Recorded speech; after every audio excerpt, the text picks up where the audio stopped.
네. 안 들어오신 분이 우리 김진 집사님, 그 다음에 김진 집사님 뿐인가? 민경훈이요. 거기는 옆에 안 계셨어요? 네, 네. 아, 일하고 있어요. 네. 거기 저 네. 전달 교육 잘 해주시고, 네. 네. 예, 아유, 지금부터라도, 그래서, 안 되겠네. 간단히 1분 요약. 주전 8세기는 경제적, 정치적으로 아주 부강한 시기였지만, 특히 북이스라엘을 향해서, 어, 이 아모스와 호세아가 정신 차려라. 아무리 돈이 많고 나라가 부강해도 하나님 앞에 온전히 서지 않으면 안 된다 하면서 주전 8세기의 대표적인 예언자들로 아모스와 호세아가 특히 북이스라엘을 향해서 예언을 했습니다. 근데 왜 주전 8세기를 특히 주목하냐면 두 가지 이유에서 하나는 주전 8세기가 북이스라엘이나 남유다가 가장 정치 경제적으로 부강한 시기였지만 그러나 거기에 비례해서 오히려 죄악은 가장 크고 나라는 정의라든지 이런 사회에 돌아가는 모습들 또 백성들이 하나님 앞에 온전히 서지 못하는 이런 모습들. 그래서 쉽게 말하면 나라는 경제적으로는 잘 살아도 영적으로는 쇠퇴하고 가장 부패한 그런 시기였다. 그런 시기에 이 예언자들이 쏟아져 나왔고 그 다음에 최초로 주전 8세기에는 그 예언자들이 글로도 예언을 남기는 그런 문서 예언자들이 등장하게 되었고 그래서 대표적으로 아모스와 호세아가 그 주전 8세기의 문서 예언자들이었다 하는 겁니다. 예. 지금까지 강의한 거 1분 정리한 겁니다. 네. 그래서 지금 이제 아모스에 이어서 호세아, 아모스는 정의의 선지자고 호세아는 사랑의 선지자라고 말씀드렸고 호세아가 지적하는 죄를 우리가 살피던 중에 있었습니다. 네. 그래서 여러 가지 하나님께서 이스라엘 백성들을 향해서 말하는 여러 가지 죄가 성경에 계속 등장하는데 쭉 보시면 어, 그러다가 뒤집지 않은 전병, 이 전병은 부치개 같은 거예요. 부치개 같은. 자, 그런데 부치개를 이렇게 앞뒤로 잘 돌려가면서 지음인지 알았어? 전병? 네, 예. 병은 떡병자고, 전은 우리가 왜 전을 붙인다 그러지? 네, 그럴 때 그 전이야. 예. 네. 그래서 한쪽으로만 계속 구우면 타겠지. 예. 그래서 잘 뒤집어서 이렇게, 음, 소위 하나님 말씀대로 잘 온전하게 이쁘게 맛나게 구워져야 되는데 뒤집지 않은 전병이다. 결국 지멋대로 지멋대로 지가 가고 싶은 지가 섬기고 싶은 신 찾아서 지멋대로 섬기는 하나님을 섬기긴 섬겨. 떡은 떡이야. 부치개는 부치개 맞는데 뒤집지 않은. 그래서 완전히 다 타버린 그런 전병으로 부치개로 비유하고 있어요. 그 다음에 어리석은 비둘기. 하나님만을 의지해야 되는데 주변 나라들 외세를 의지하는 거를 이렇게 비유적으로 표현하고 있고요. 그 다음에 속이는 활, 휘어버린 활. 활이 휘면은 정확하게 맞추기가 어렵겠죠, 관역에. 그래서 휜 활 혹은 속이는 활. 한 번도 관역에 그 정확히 맞히지 못하는 활인데 돌아오지 않는 활, 휘어버리는 활, 딴 데로 가는 활을 말합니다. 그래서 이스라엘이 하나님 앞으로 돌아오지 않는다라는 죄를 지적하고 있고 또 삼키워졌다. 우상 숭배를 너무 열심히 하다 보니까 영혼이 다 털려나간 저들의 현실을 이렇게 비유하고 있고 표현하고 있고요. 그 다음에 기뻐하지 않는 그릇, 쓰임새가 전혀 없는 인간들, 당, 방황하는 들락이 이것도 이 어리석은 비둘기랑 비슷한 맥락에서 주변 강대국들에게만 의지하려고 하는 외세에 의지하려고 하는 어리석음. 이 모든 것들이 하나님께서 지적하신 죄의 형태들입니다. 호세아를 통해서 이스라엘의 죄가 어디까지 가고 있는지를 한번 살펴보았고요.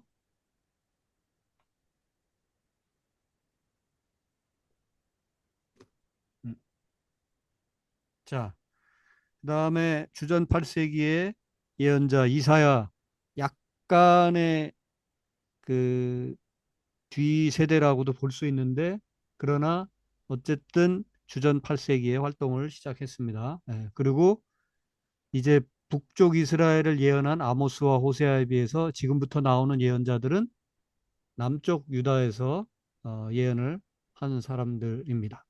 네.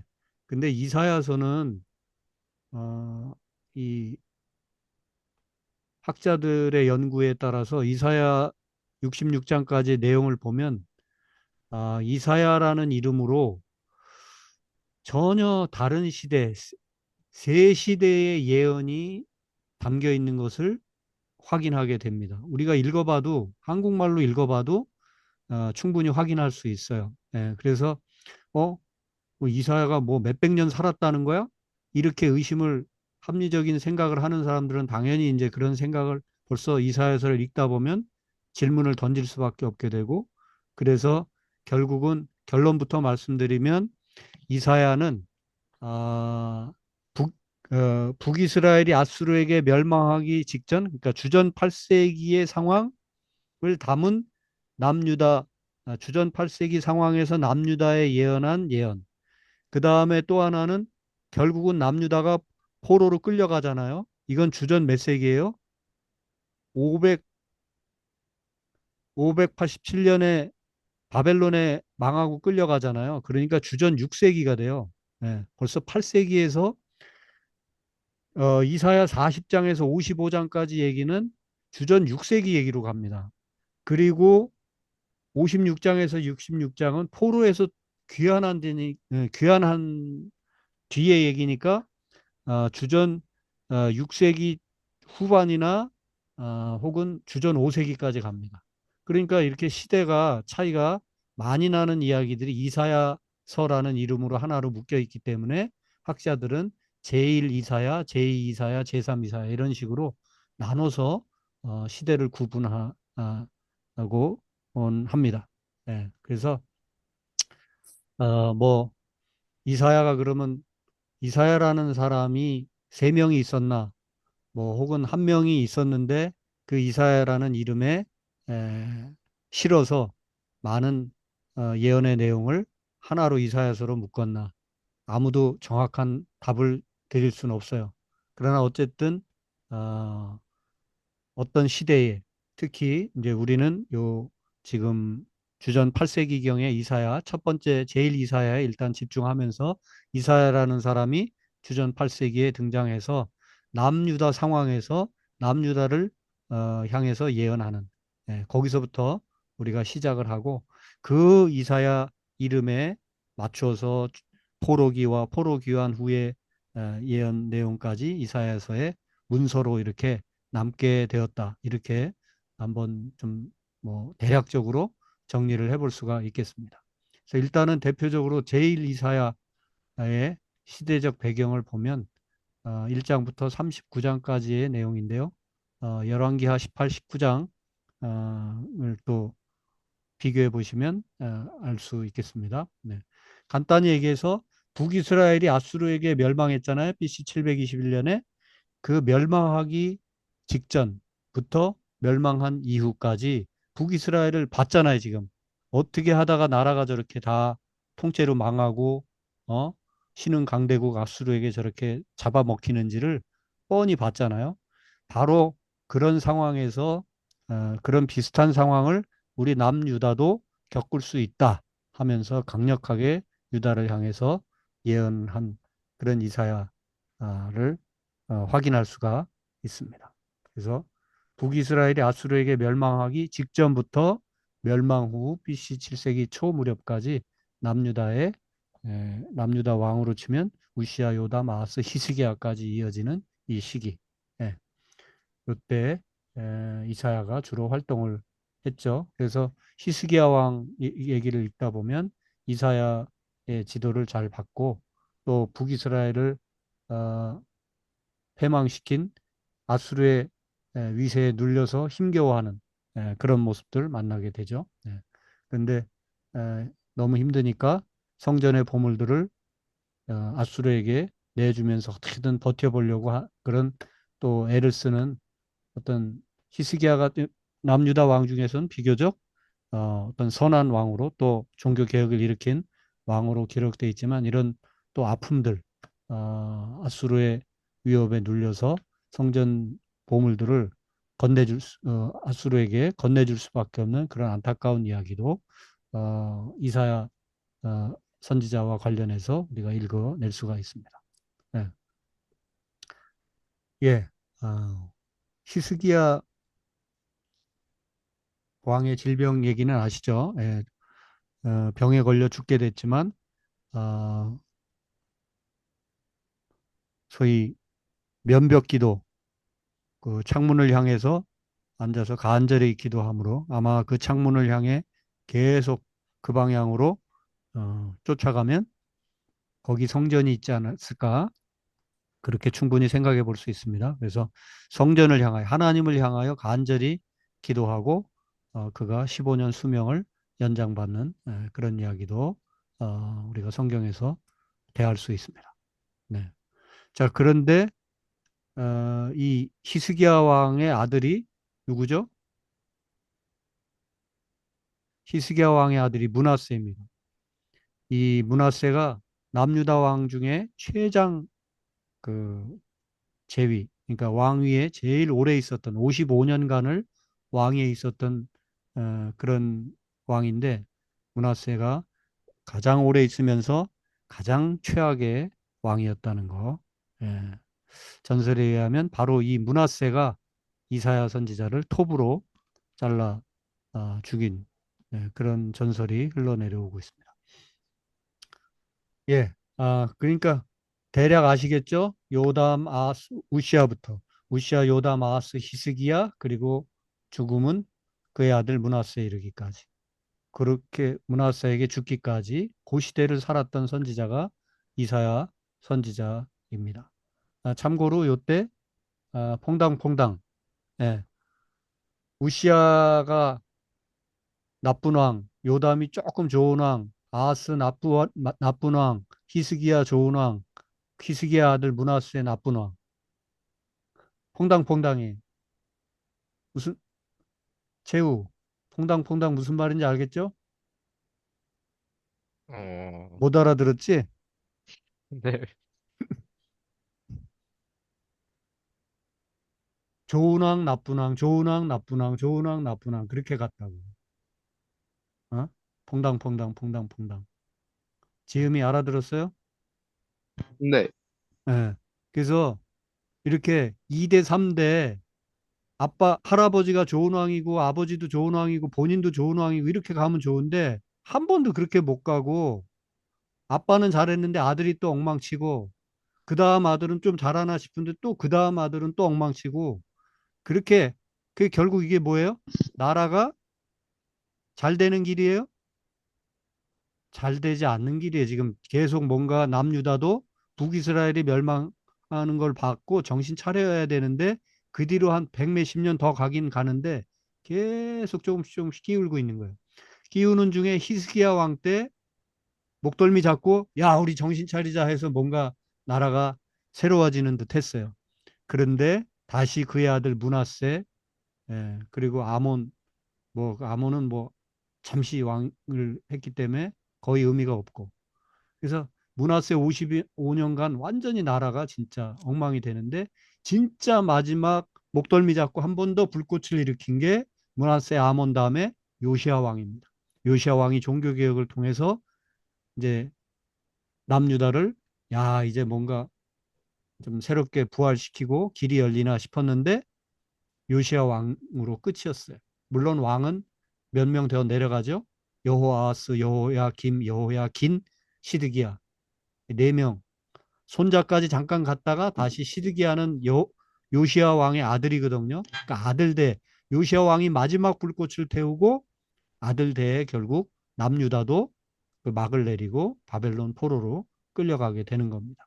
네, 바로 자 지금 그렇게 흘러가는 와중에 이제 이 그 역사의 흐름이 어떻게 가는지를 조금 아시면서 그렇게 흘러 막 엄청 지금 물길이 계속 망하는 쪽으로 가고 있는데 바로 그 시대에 북쪽은 이미 망했고 또 망해가고 있고 남유다도 그 길로 가고 있는 그런 상황에서 이사야가 예언을 하기 시작했다. 아, 바로 그러면 이제 이사야의 자리가 분명해지죠, 그죠? 예, 이사야 예언의 자리가. 그런데 이제 40장부터 읽어보면 아까 말씀드린 것처럼, 갑자기 이게 시대가 포로기 얘기를 하고 있네. 56장 이후부터 66장까지는 포로 귀환 후에나 할 수 있는 얘기를 하고 있네. 예. 근데 이거를 그냥 문자적으로 예언자들은 막 100년, 200년 뒤에 이 땅의 역사가 어떻게 될지 하나님이 다 가르쳐 주셔가지고 그거 다 머릿속에 가지고서 예언한 거야. 이렇게만 생각을 하면 뭐 아무 이 예언서를 읽어내는데 아무 걱정이 없겠죠. 그러나 예언서를 시작하면서 제가 강조해서 말씀드렸던 게 있죠. 예언서는 뭐 10년 뒤에, 50년 뒤에 나라가 어떻게 될 거다. 네가 어, 어, 5년, 10년 뒤에는 네가 누구랑 결혼하게 될 거다. 어느 대학을 가게 될 거다. 어느 회사를 취직하게 될 거다. 이거를 무슨 저 미아리 점집 차리고 있는 사람들처럼 미래에 되어질 일을 마치 우리가 우리의 의지와는 상관없이 그 일이 그대로 그렇게 진행될 것이라고 하는 점쟁이 같이 예언하는 사람들을 예언자라고 하지 않았다는 거. 오늘 벌어지고 있는 사건들이 하나님 보시기에 어떻게 그 사건들을 이해할 수 있을는지를 말해줬던 사람들이, 그래서 하나님의 뜻이, 하나님의 의지가, 하나님의 방향이, 하나님의 마음이 어떻게 흘러가고 있는지를 오늘의 상황 속에서 나서서, 앞에 나서서 분명히 얘기한 사람들이 예언자들이다. 이렇게 예언자의 의미를 분명히 설명드렸던 거 기억하시죠? 예. 그래서 그렇게 이제 분명히 본다면 제2, 제3 이사야, 이사야라는 이름으로 좀 다른 시대의 예언을 거기다 같이 붙여 놓았구나. 이렇게 이해하는 게 문서를 이해하는, 성경을 이해하는 다른 방식이라고 할 수가 있습니다. 그래서 이런 어떤 시대를 넘는 크게 세 가지 시대를 다 담고 있는 이사야서를 보면서 마틴 로이드 존스 목사님은 이걸 이런 식으로 종합적으로 표현을 하고 어떤 그 컨플릭트, 그 충돌이 일어나는 부분들을 이렇게 한번 종합을 해 보았습니다. 필시 이사야는 각각 다른 때 설교한 예언들을 모아 놓은 것이지만 하나의 완전한 책이 되었습니다. 네. 네. 이사야서라고 이름 붙이기에 부족함이 없다 하는 겁니다. 네. 각각 세 시기에 좀 다른 시기에 배경을 둔 예언들이 모아져 있지만 이사야서라고 하는 한 책으로 묶여지는데 전혀 이상하지 않다. 그런 얘기고요. 자, 이사야는 별명을 제가 뭐라고 붙여놨나요? 맨 위에 보시면 메시아 예언자. 예. 호세아가 사랑의 예언자, 아모스가 정의의 예언자, 이사야는 메시아 예언자. 이 별명을 잘 기억해 두세요. 그러면 딱 그 별명 하나로 그 선지자, 그 예언자의 특징을 머릿속에 잘 기억해 두실 수가 있습니다. 왜 이사야는 메시아 예언자냐? 이사야서에 메시아를 예언하는 내용들이 너무 많이 나오고 그래서 성탄절이 되면 저 메시아로 이 땅에 오신 예수님 관련해서 설교를 하거나 뭐 찬양을 하거나 할 때 이 이사야서가 등장하는 경우, 이사야서가 인용문으로 사용되는 경우가 아주 많습니다. 네, 확인해 볼까요? 이사야서에 나타난 그리스도의 생애, 예, 메시아를 이렇게 많이 얘기하고 있습니다.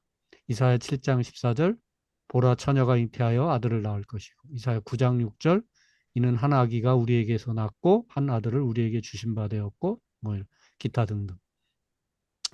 그래서 쭉 보면 이 그리스도가 메시아입니다. 예. 그리스도의 생애, 메시아의 생애, 예수님의 생애가 이렇게 이사야에 너무 곳곳에 많이 등장하고 있다는 거. 그리스도의 탄생과 그의 가족과 기름 부으심과 성품, 또 그의 생활, 유순하심, 죽음과 부활, 영광의 통치까지 이런 예언들이 다 담겨 있다는 거. 자, 11장 1절 이새 줄기에서 한 싹이 날 것이고 그 뿌리에서 한 가지가 나서 결실할 것이고 이사야 11장 2절 그의 위에 여호와의 영 곧 지혜와 총명의 영이요 지식과 여호와를 경외하는 영이 강림하실 것이다. 또 그가 오실 텐데 그는 눈에 보이는 대로 심판하지 아니하며 공의로 가난한 자를 심판할 것이다. 7장 15절에 그가 악을 버리며 선을 택할 줄 알 때가 되면 엉긴 젖과 꿀을 먹을 것이라. 자, 얼마나 유순하신지 이사야 42장 한번 또 확인해 봅시다. 이사야는 다시 이제 앞으로 가야 됩니다. 예. 지금 아까 아모스, 호세아 이쪽은 소선지서들 분량이 작은 것 뒷부분에 몰쳐 있는데 대예언서 이사야, 예레미야, 예레미야가 에스겔, 기타 등등 에스겔, 예레미야로 가죠. 예. 자, 이사야,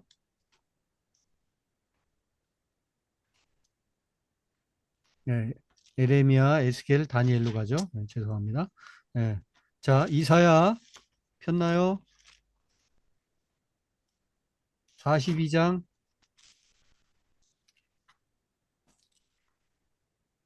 1절에서 6절, 1절에서 4절 누가 큰 소리로 읽어보세요.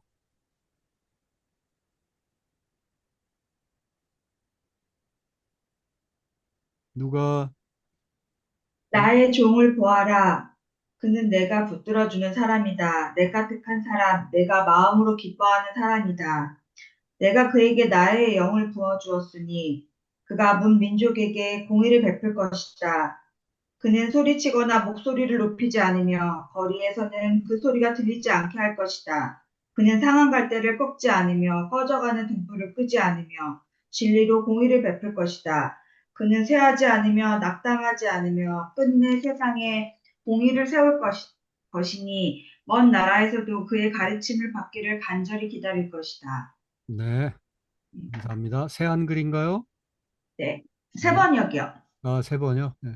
오케이. 어, 우리 가장 흔히 들었던 번역으로 개역 개정으로 제가 다시 쭉 읽어보면 많이 이런 말씀이구나.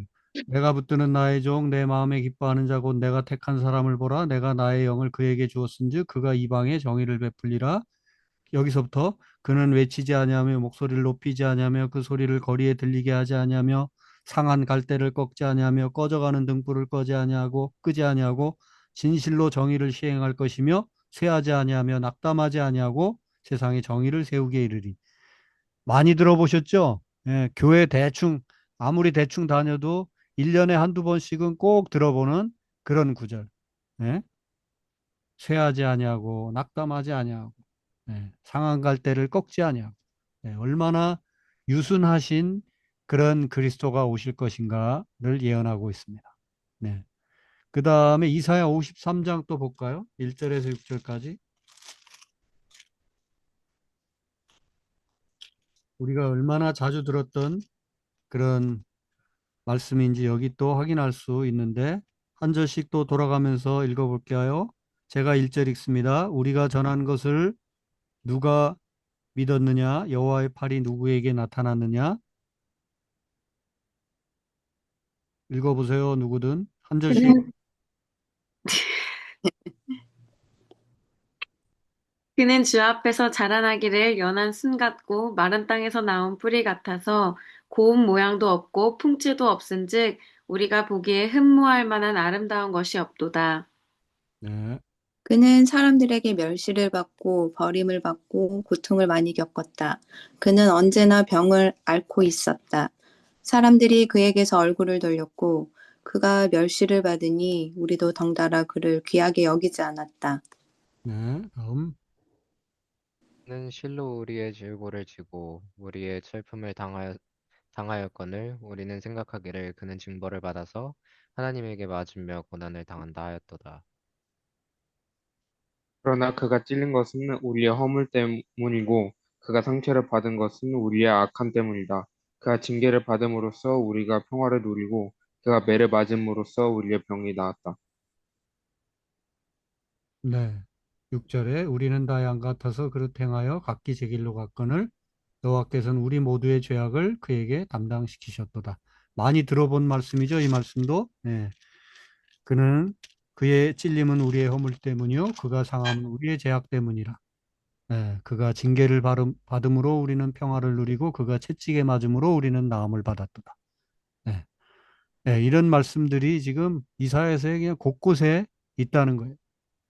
이사야 25장 8절 사망을 영원히 멸하실 것이라.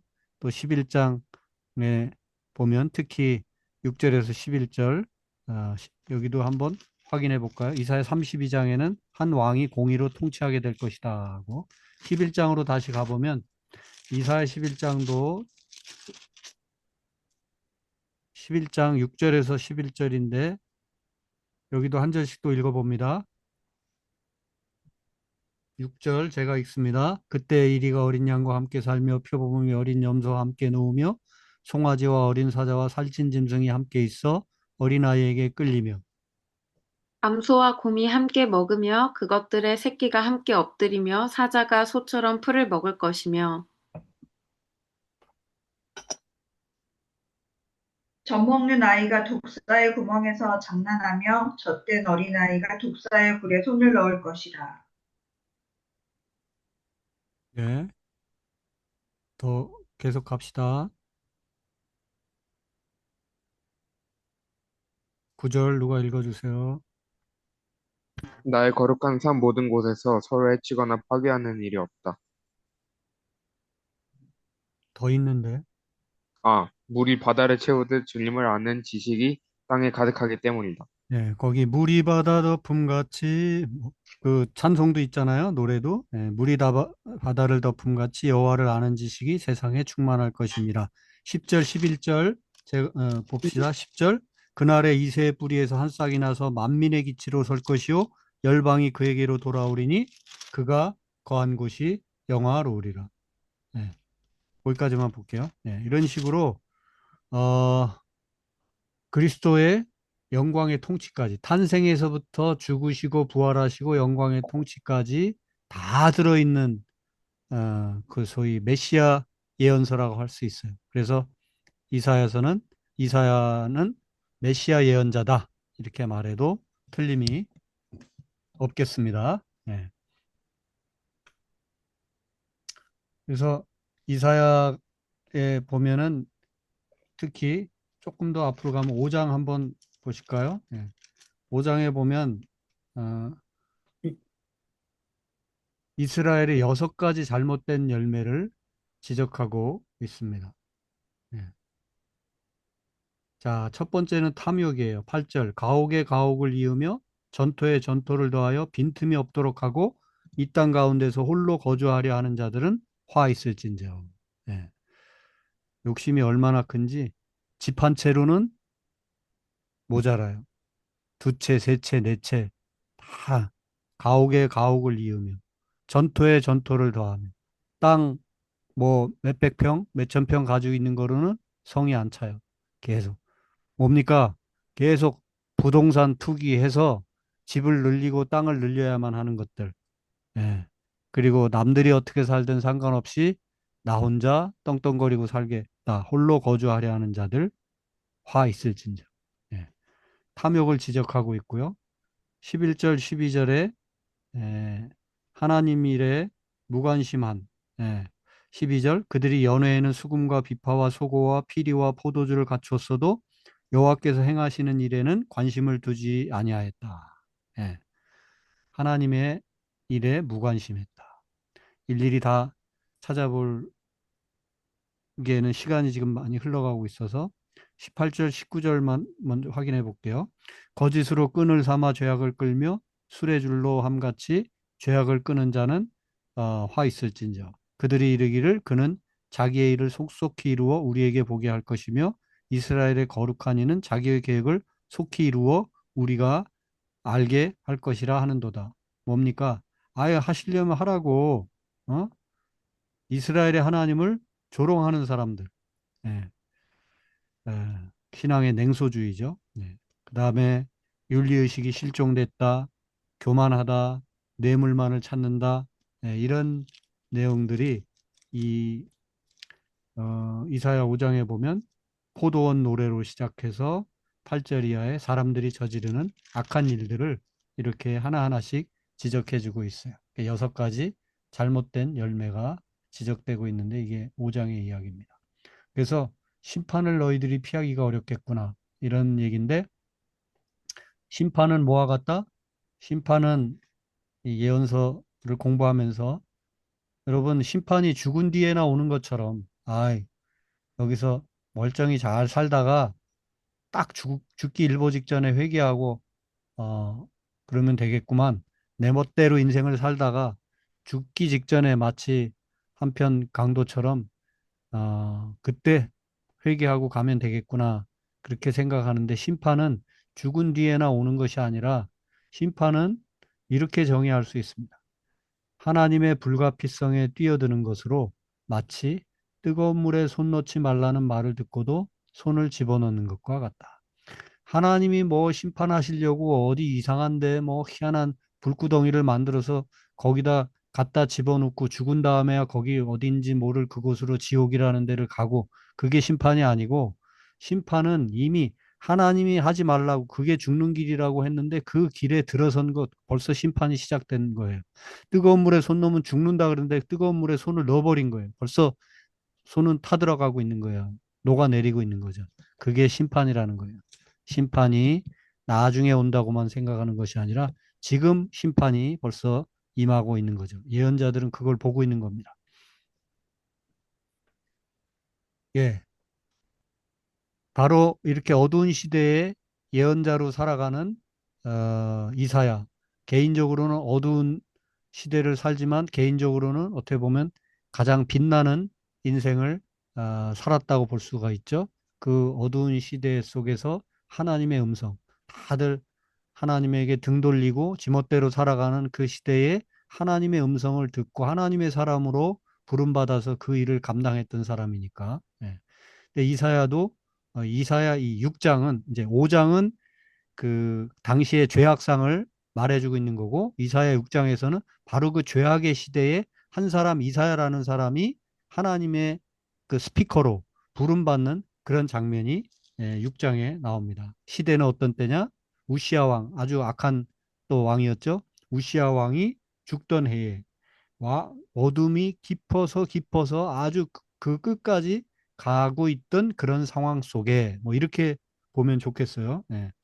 바로 그가 성전에서 기도하고 예배하는 중에 성전의 연기가 쫙 하고, 소위 성령의 임재, 주의 임재가 확실하게 이렇게 어떤 느껴지는 이제 그런 상황 속에서, 그가 5절, 그때 내가 말하되 화로다 나여 망하게 되었도다. 예. 이게 확신이다 그랬는데, 아이고, 망하게 된 거를 확신했다는 건가? 그 말처럼 들리는데, 뭐 문자적으로 맞습니다. 그런데 왜냐하면 이 구약 시대에 하나님의 임재, 하나님을 본다고 하는 것은 그냥 곧바로 죽음이에요. 그래서 어, 성전의 그 영광이 충만한, 하나님의 영광이 충만한 것을 통해서 야, 그래, 은혜 받았다, 신난다, 이게 아니고 하나님이 이 자리에, 아이고 나는 죽었네, 이런 생각을 가지고 지금 표현하고 있는 겁니다. 그때 내가 말하되 아유 나는 이제 죽었구나, 화로다 나여 망하게 되었도다, 나는 입술이 부정한 사람이요 나는 입술이 부정한 백성 중에 거주하면서 만군의 여호와이신 왕을 배웠음이로다. 그냥 하나님을 뵌 것이 아니라 죄악 덩어리인 백성들 가운데 나도 버물려 살던 중에 세상에 죄를 심판하시고 어, 그 죄와는 완전히 거리가 먼 그런 하나님을 내가 지금 일대일로 만난다고, 아이고 죽게 생겼구나, 이제 이런 얘기를 하는 겁니다. 그러니까 뭐예요? 제가 확신이라고 표현하는 것은 하나님이 여기 계시구나, 하나님의 임재, 하나님을 만나는 것에 대한 분명한 어떤 믿음, 확신을 갖게 되었다는 거죠. 근데 문제는 뭐예요? 나는 입술이 부정한 사람입니다. 나는 죄가 많습니다. 나는 죄인인데 어떡하라고요? 마치 누가복음 5장에 갈릴리 바닷가에서 베드로가 무슨 밤새 고기를 잡으려 했지만 고기를 못 잡았잖아요. 그때 예수님이 나타나셔서 깊은 바다로 다시 그물을 걷어서 다시 깊은 바다로 가라. 아니, 그물 씻고 집으로 들어가려던 베드로가 아무래도 너무 고통스럽고 힘들지만 그 예수님의 말씀에 그래도 귀를 기울이고 말씀에 의지해서 내가 깊은 데로 가서 그물을 내리겠다. 해가지고 2배 가득 고기를 잡아오잖아요. 그러고 나서 베드로가 한 말이 뭐예요? 예수의 발 앞에, 예수의 무릎 앞에, 발 앞에 무릎을 털커덕 꿇으면서 선생님, 저를 떠나십시오. 나는 죄인입니다. 예. 오, 고기 많이 잡았으니까 선생님 다시 또 배를 돌려서 또 나가면 또 2배 가득 잡아올까요?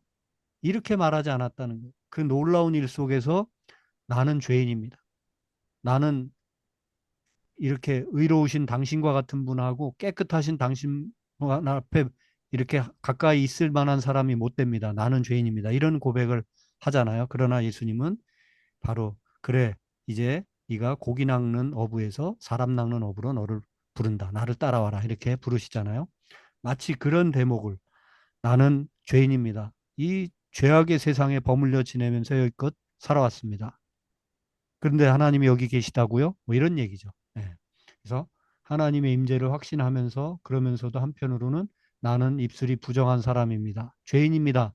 라고 고백할 때 그런데 하나님이 그 어떻게 해요? 구약은 되게 구체적입니다. 막연하게 추상적으로 말씀하지 않아요. 6절, 6장 6절. 그때 그 스랍 중 하나가 스랍, 예.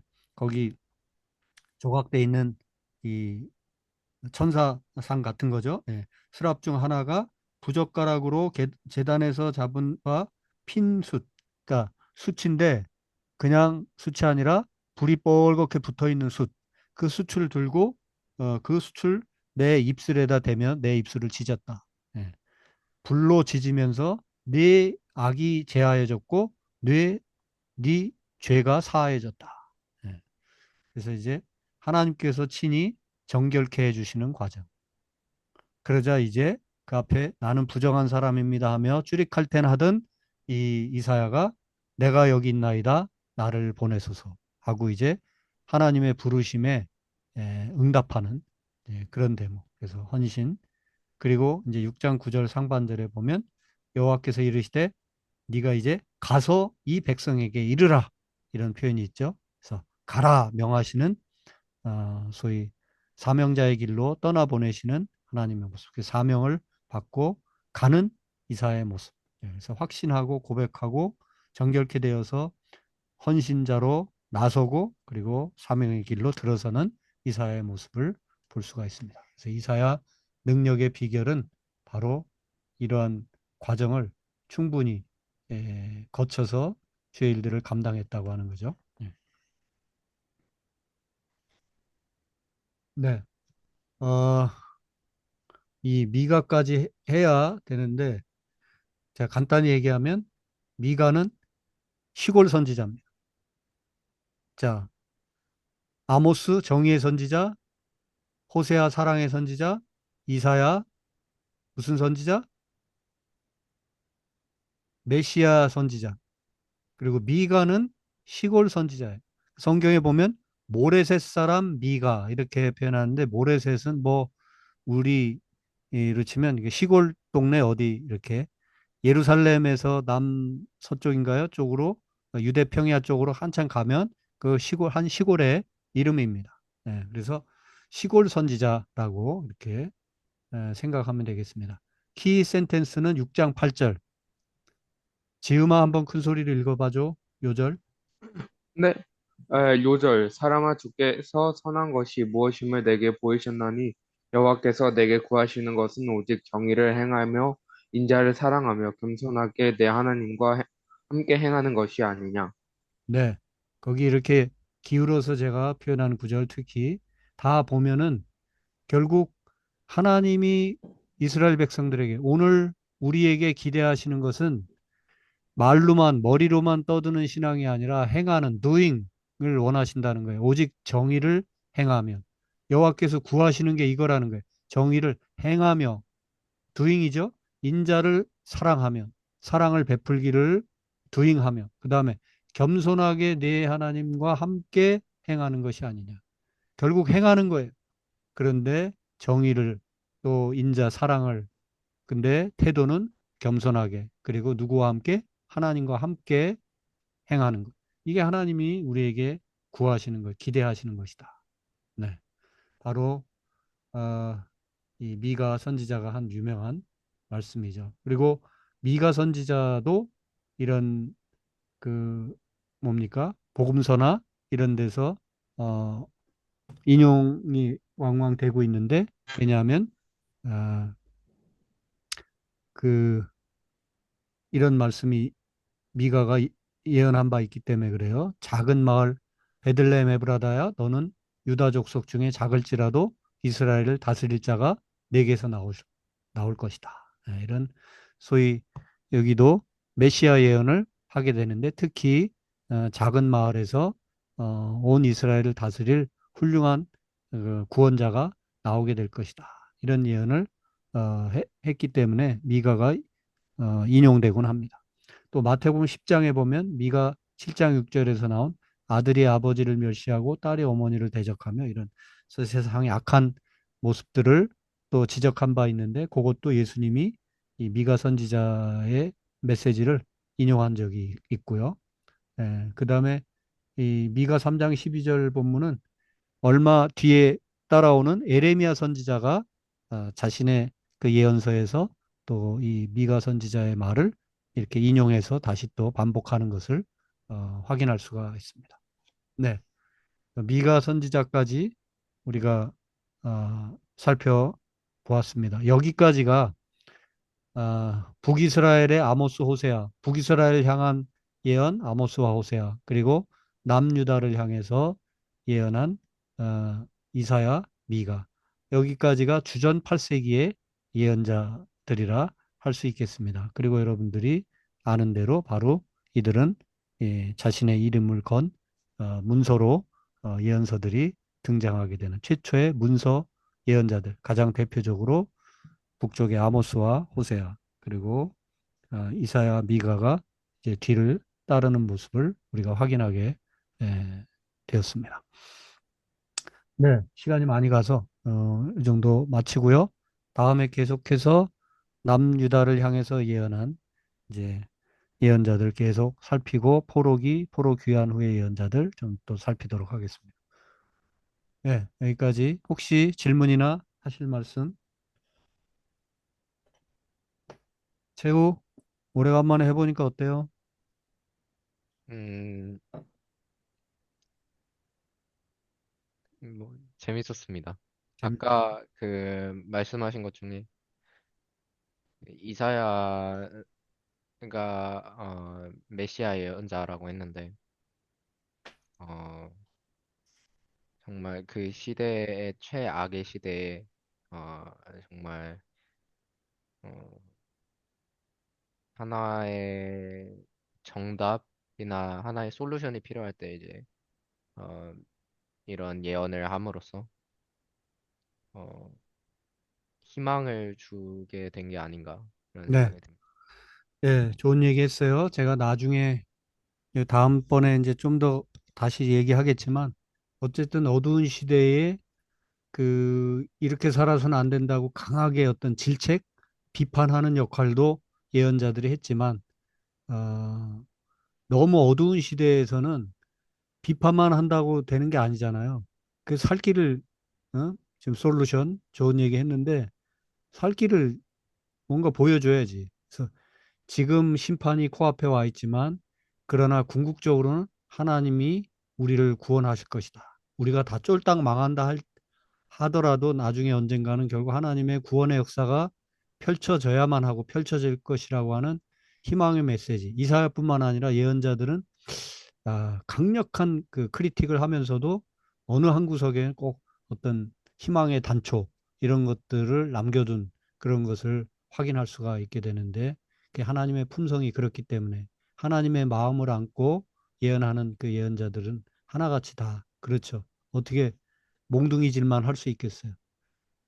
피눈물을 흘리면서 몽둥이질을 하지만, 그러나 하나님이 결국은 또 좋은 길을 열어주실 것이다. 또 우리는 이렇게 개엉망이어도 하나님은 여전히 사랑의 마음을 가지고 우리를 구원하시려는 계획을 가지고 계시는 분이시다. 그래서 하나님을 높여드리는 그런 대목을 우리가 한 구석에서 이렇게 확인할 수 있는데, 특히 이제 이사야 같은 경우는 그런 메시아 예언이 분량이 워낙 많기도 하지만 예, 거의 메시아의 출생부터 마지막 영광의 통치까지 다 다루고 있는 것을 확인하게 돼서 그래서 이사야를 메시아 예언자다.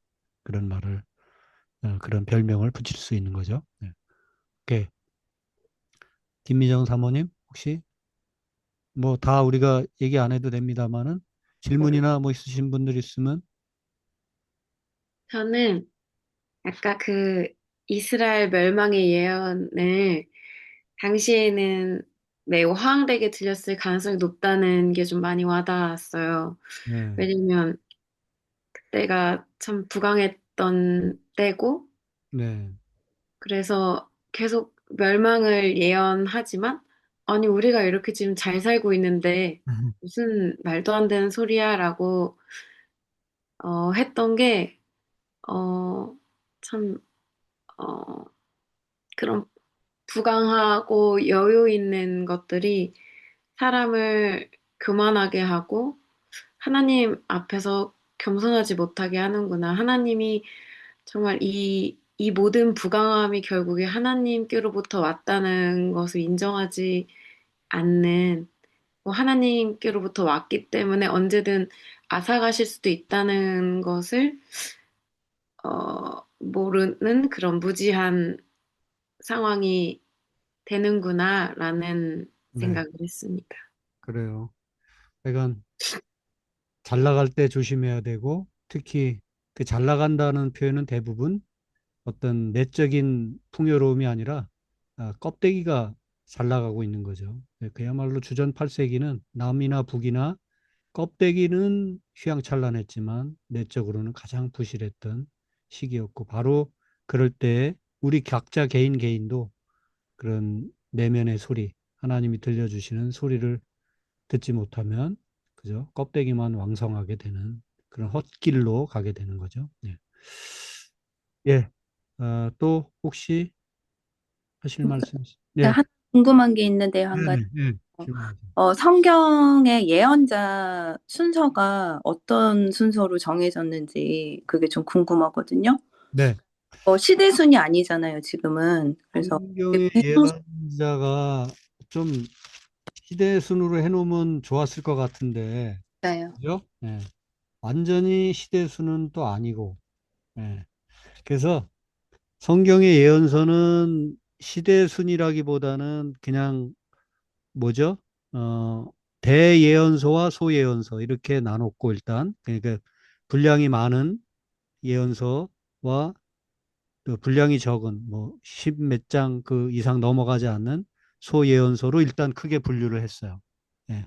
그리고 대예언서와 소예언서는 그러니까 대예언서 안에서는 대체로 시기적으로 맞죠.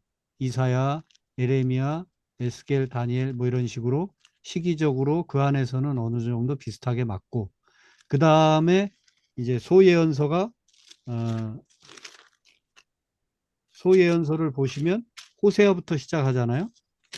호, 호세아 뭐 아모스 쭉 시작하는데 대체로 이 소예언서도 소예언서 안에서는 시기적으로 거의 비슷하게 이렇게 시기적으로 맞춰서 흘러간다고 보시면 돼요. 아닌 것도 살짝 있지만 거의 주전 8세기 예언자들로부터 시작해서 계속 어, 포로 이후에 포로 귀환 이후에 예언자까지 학개 스가랴 말라기까지 그렇게 약간의 시간의 흐름에 따라서 정리돼 묶여 있는 것을 확인할 수 있죠. 네. 알겠습니다. 그 이제 대예언서하고 소예언서만 따로 생각하면 조금 덜 헷갈리죠. 그죠? 대예언서 때문에 그러니까 분량이 많은 거를 앞으로 내다 보니까 그죠? 예레미야, 에스겔, 다니엘 얘네들이라고 죄송한 이 책들이 다른 소선지서보다 조금 뒤에 내용들임에도 불구하고 분량에 따라 그렇게 편집을 하다 보니까 앞으로 와 있는 거예요. 그래서 대예언서 안에서는 시기적으로 거의 맞고 또 소예언서 안에서도 시기적으로 맞다는 거. 그래서 헷갈리지 않으려면 소예언서가 호세아서부터 이렇게 쭉 12개가 쭉 나란히 나오는데, 소예언서는 주전 8세기부터 포로 귀환 이후까지 이렇게, 그러니까 주전 뭐 4세기 뭐까지, 그 4세기까지는 안 가겠네요. 주전 한 5세기 정도까지 예언서들이 이렇게 시기적으로 쭉 흘러가면서 묶여 있다. 이렇게 보시고, 대예언서도 이사야 주전 8세기부터 그 다음에 그 포로기로 끌려가는 에스겔 다니엘까지 그렇게 묶여 있다. 이렇게 보시면 되겠습니다. 네. 오케이. 그러면 우리 지음이 혹시 하고 싶은 얘기 있으면 하고 근데, 마칩시다. 음, 근데, 좋았어요. 아까 그 이스라엘의 6가지 잘못된 열매를 음, 이제 그 설명해 주셨을 때, 그, 약간 탐욕에 좀 제 모습이 보이는 것 같더라고요. 뭔가 계속 그 음, 이미 이 삶에 충분히 감사한데, 뭔가 계속 더 얻고 싶은 약간 그런 욕심이 있는 것 같기도 하고 해서. 그리고 하나님의 일에 무관심, 그러니까 평소에, 무언가를 행동을 할 때, 어, 약간 하나님을 생각하지 않고라 해야 되나? 약간, 음. 어, 평소에 생활을 할 때 하나님을 별로 생각을 하지 않는 것 같아요. 그래서, 네. 심각하네. 아니, 그걸 깨달을 수 있고 자각할 수 있는, 내가 자주자주 평상시에 늘 하나님을 의식하면서 살지 못하네 하는 자각을 할 수 있다는 것 자체가 아주 좋은 자세이죠. 네. 함부로 얘기하기 어려운 얘기인데. 그리고 하나님을 의식하지 못하다 보면 자꾸 내 생각을 하게 되는데 그건 결국은 욕심으로 자꾸 이어지게 돼 있어요. 인간은 욕심 덩어리야. 그래서 하나님 말씀 앞에 그 거울 앞에 나를 비추지 아니하면 그냥 이렇게 시간이 흘러가다 보면 나는 결국은 아까 그 탐욕 얘기해 줬는데 5장 그 8절인가 그랬죠? 거기에 집에 집을 집에 집을 붙이고 땅에 땅을 또 넓히고 그게 인간의 욕심이에요. 예? 그래서 말씀 앞에 하나님 앞에 나를 자꾸 세우지 아니하면 나도 모르게 어떤 성공 혹은 하나님께 영광 심지어 비전 뭐 이라는 거룩한 명분 이름이라는 어, 이런 거룩한 이름에 빗대어서 내 욕심을 투영하고 땅을 넓히고 집을 한 채 두 채 더 넓혀가는 그런 욕심꾸러기로 살아갈 수 있다는 거. 예. 예. 그래서 제일 잘못 예수 잘못 믿으면 세상의 그 누구보다도 가장 큰 욕심꾸러기가 될 수 있다는 거 우리 늘 좀 자각하고 살아야 합니다. 예, 여기까지 하시죠. 예, 그러면 혹시 우리 홍혜정 사모님 저 금요일 날 병원 간다고 그랬어요? 겨- 경, 병원이? 네, 네. 잘 뭘 어떻게 가봐야 알겠죠? 네, 예, 오늘은 제가 마친 기도를 하겠습니다. 예. 하나님, 오늘도 말씀 앞에 서게 하시니 감사합니다. 언제나 그렇듯 특히 예언서 하나님 말씀을 예민하게 받아들이고 또 그것을 가슴에서 뜨겁게 녹여내며 혼자로서는 도무지 삭힐 수 없어 세상을 향해 하나님의 마음으로 하나님 말씀을 대언했던 예언자들, 하나님의 말씀을 담대하게 선포했던 예언자들, 입술로만 아니라 평생의 삶을 통해 때로는 배척받고 또 감옥에 갇히기도 하며 또 마음을 그렇게 상하게 했던 음란한 여인을 되찾아와서 다시 아내로 삼고 살아야 하며 평생 그렇게 자신의 삶을 통해서 하나님께 헌신했던 예언자들의 삶을 돌아보고 그들의 메시지를 오늘 저희들의 삶에 다시 비추어 봅니다. 하나님, 늘 하나님을 의식하며 하나님 말씀 앞에 정결하게 서는 저희들의 삶이 되기를 원합니다. 하나님의 말씀이 우리 개인의 삶뿐만 아니라 또 교회, 나아가서 온 사회 전체가 하나님께서 원하시는 세상으로 바뀌어져 가야 함을 이 연설을 통해서 거듭 확인하게 됩니다. 오늘 내가 믿는 이 신앙이 내 욕심, 내 만족에 머무르지 않게 해주시고 하나님의 나라를 확장하며 하나님의 뜻을 세상에 밝히 드러내는 그 일에 나를 드리고 내 삶을 드릴 수 있는 우리의 믿음이 되게 하여 주옵소서. 아버지 하나님, 우리는 연약합니다. 또 욕심이 많습니다. 때때로 게으르고 나태합니다. 성령님의 도우심이 필요하고 또 우리 스스로 과감한 결단과 용기 또 도약이 필요합니다.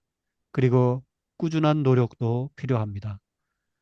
시시때때로 주님을 의식하고 주님께로 한 걸음 한 걸음 내딛는 또 주님과만 동행하는 저희들의 삶이기를 원합니다.